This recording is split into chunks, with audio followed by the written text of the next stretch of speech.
জিন্দাবাদ জিন্দাবাদ ইনকলাব জিন্দাবাদ জিন্দাবাদ বিদ্যুৎ মাসুল রাখ করো বিদ্যুৎ মাসুল রাখ করো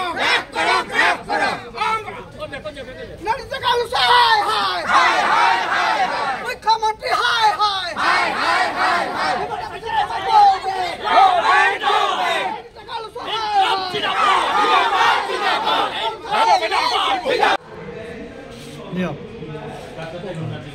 আজি আমি অসম জাতীয়তাবাদী যুৱ ছাত্ৰ পৰিষদে আজি শদিয়াৰ পৰা ধুবুৰীলৈকে প্ৰতিখন জিলাতে আমি প্ৰতিকৃতি দা কাৰ্যসূচী আমি ৰূপায়ণ কৰিছোঁ আৰু এই কাৰ্যসূচীৰ জৰিয়তে আমি একেমুখে চৰকাৰৰ যি দমনমূলক এই চৰকাৰখনে স্বেচ্ছাচাৰী নীতিৰে অহকে বেহকে যিকোনো সিদ্ধান্ত আমাৰ জনসাধাৰণৰ ওপৰত জাপি দি মাধমাৰ দিছে তাৰে আমি তীব্ৰ আকাৰে বিৰোধিতা কৰিছোঁ।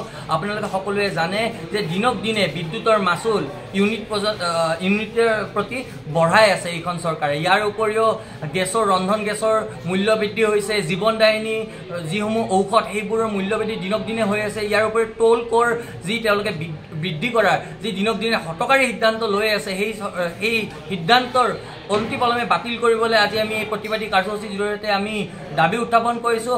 আৰু অন্যথা যদি তেওঁলোকে আমাৰ জনসাধাৰণৰ যি এই প্ৰতিবাদ এই গণতান্ত্ৰিক আন্দোলনৰ প্ৰতি তেওঁলোকে ভূক্ষেপ নকৰে অনাগত দিনত কিন্তু আমি অসম জাতীয়তাবাদী যুৱ ছাত্ৰ পৰিষদ অসমবাসী ৰাইজৰ সহযোগত আমি তীব্ৰ গণতান্ত্ৰিক আন্দোলন আমি গঢ়ি তুলিম।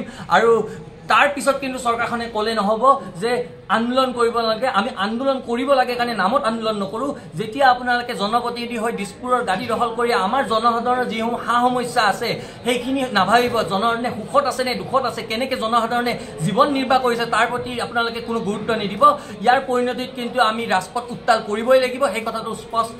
আৰু যদি তেওঁলোকে অনতিপলমে বিদ্যুৎ মাচুল এই যি হঠকাৰী সিদ্ধান্ত লৈছে সেইটো প্ৰত্যাহাৰ নকৰে, ইয়াৰ পৰিণতিত কিন্তু আগন্তুক দিনত আমি অসম জাতীয়তাবাদী যুৱ ছাত্ৰ পৰিষদে ৰাইজৰ সহযোগত বৃহৎ গণতান্ত্ৰিক আন্দোলন আমি গঢ়ি তুলিম।